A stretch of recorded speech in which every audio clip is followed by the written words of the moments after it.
ఇంకా ముందు నేను అందరికీ చెప్తా ఉన్నాను, అన్ని పార్టీల ఎమ్మెల్యేలకు చెప్తా ఉన్నాను, అంటే ప్రతిపక్ష పార్టీ ఎమ్మెల్యేలకు, మీకు ధైర్యం ఉంటే, మీరు ఏదన్నా ఉంటే డైరెక్ట్గా అటాక్ చేయండి, డైరెక్ట్గా మీరు ఛాలెంజ్ చేయండి, డైరెక్ట్గా అడగండి, డైరెక్ట్గా సలహాలు ఇవ్వండి, సూచనలు ఇవ్వండి.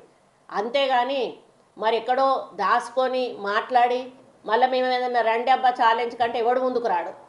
మరి ఈరోజు కేసీఆర్ మైక్ పట్టుకున్నాడంటే అసలు ఇక ఆయన మొత్తం ప్రపంచంలోని ఇక నేనే గొప్ప స్పీకర్ని, నేనే ఒక గొప్ప విమర్శకుడిని, నేనే ఒక గొప్ప ప్రతిపక్ష నాయకుడు. అసలు ప్రతిపక్ష నాయకుడు ఎట్లయితావు ఒకసారి చెప్పు.